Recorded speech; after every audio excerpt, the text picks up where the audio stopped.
Pozdrav moji youtuberi, evo nas u novoj epizodi EG Drifta. Danas nastavljamo sa farbanjem naše bengulje. Moramo zaštititi kavez i komplet unutrašnjost se farba. Također morat ćemo očistiti ovaj ovdje dio gdje sam ja gazio, ponovo sa antisilikonom. A kavez ćemo zaštititi s aluminijskom folijom jer mislim da se ona najlakše formira oko ovih cijevi. Neću morati svaki dio posebno lijepiti krep trakom, tako da mislim da je to najbolji izbor. Možda ću koristiti onu plastičnu foliju što se koristi za klopu. Vrijeme nam baš nije najidealnije, tamo se nazire neki tračak nade.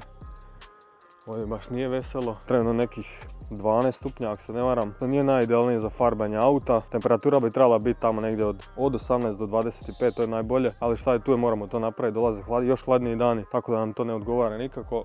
Tako da ništa, bacimo se na zaštićivanje kaveza.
Evo ga youtuberi, oblijepili smo sve. Gledajte kako to izgleda sad. Malo imamo vjetra, ali zatopilo je. Mislim da je nekih 18 stupnja. Tada će to biti tavan za farbanje. Nadam se da će se stići osušiti nakon što bacim filer. Ostavit ću nekih 2-3 sata pa ću onda bacat boju. Idem vam ponovo pokazati kako se miješa filer jer ponavljanje je majka znanja. Dakle, treba nam posuda za miješanje, učvršćivač za filer i razređivač. Dakle, nađemo si odgovarajuću skalu. Želim puni pištolj, dakle stavljat ću sve do ove šestice. Filer stavljamo do šestice, onda učvršćivač do ove šestice i 10% razređivača.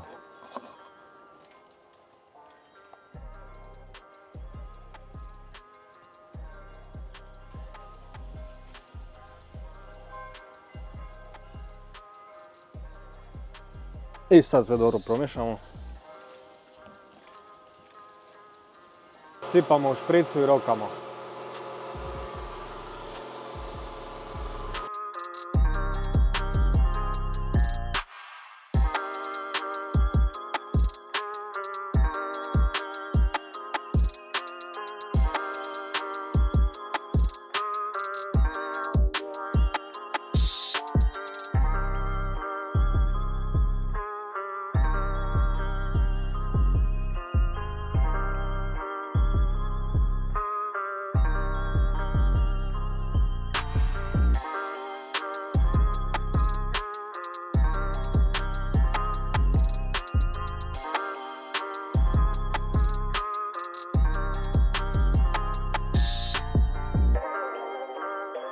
I ovo je sve ofarbano.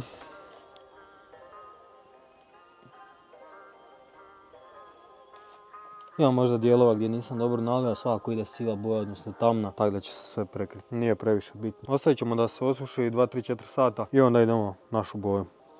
Evo nas youtuberi nazad, ali ipak nije 3-4 sata nego 7 dana nakon prošlog klipa.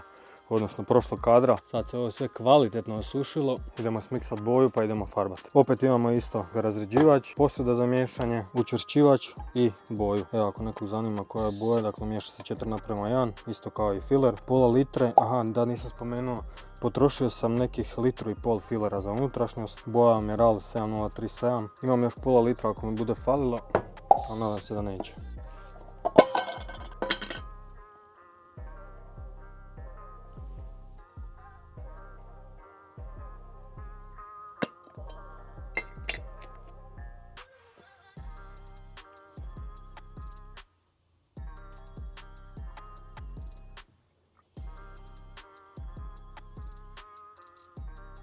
Smiksamo dobro.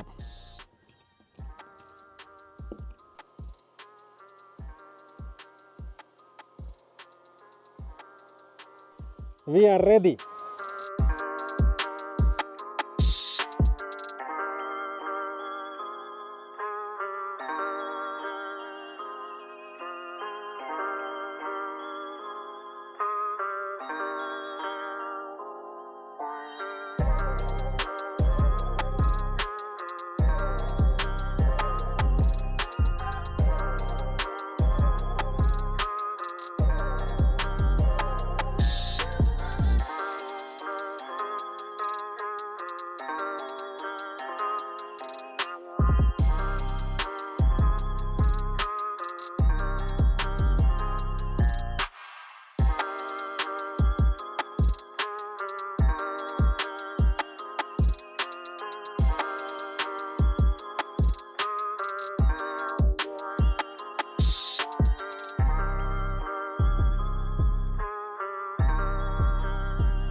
Evo youtuberi, ofarba to.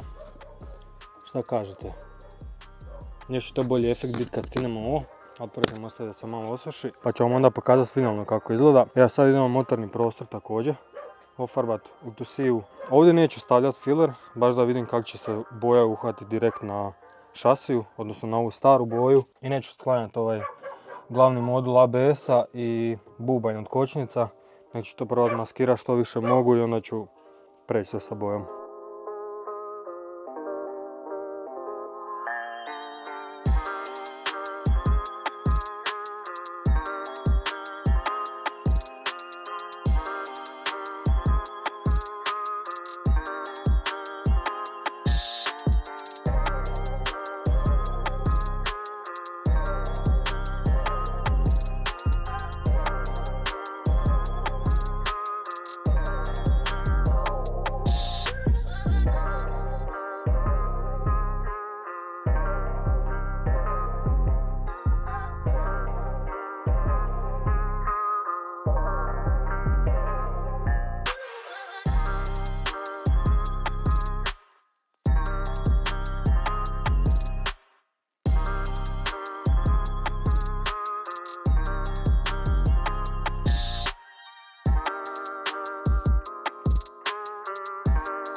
Kakva je ovo tvornica ispala?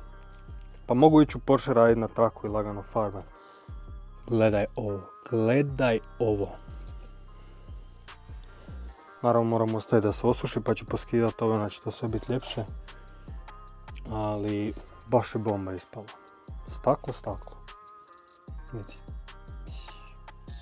Strava. Sad vidite zašto je važna priprema. Recimo ovdje kako je lijepo ispala boja. A gledajte sad unutra. Vidite kako je hrapao. Dakle, površina nije glatka i sad vi boju koliko god da nalijete nećete dobiti taj staklo sjaj. Naravno ja imam sad naranđinu koru, ali to je trkaći auto, ne smeta mi ništa. Tako da vam je priprema zapravo 80% posla i onda farbanje da ne usereš baš, a jak usereš možeš popraviti. Idemo skinuti foliju iznutra, mislim da se to već lagano počelo sušiti. Pa da vidimo finalni proizvod.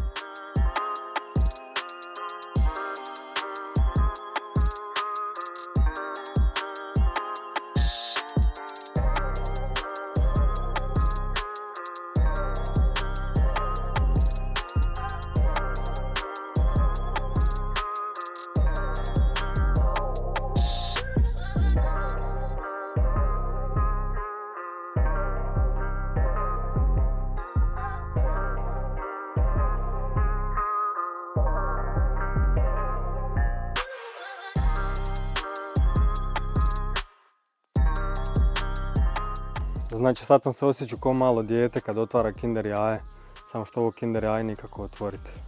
Tadam!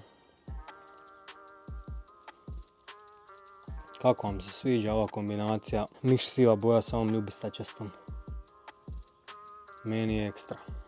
Baš mi napišite u komentare šta mislite o ovoj boji i kombinaciji. Evo ga, odpakirali smo i prednju stranu. Mada, nema to kud, ovo je tvornica sad. Topova.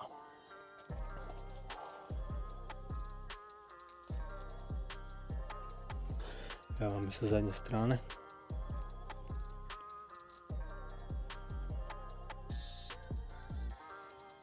Još su nam ostala vrata i gepek, unutrašnjost ova. Ali to planiram skinuti vrata i onda ih raditi. Tako da ćemo to snimiti u nekom sljedećem videu. Hvala što ste gledali, koji je ostao do kraja i vidimo se u nekom od narednih videa.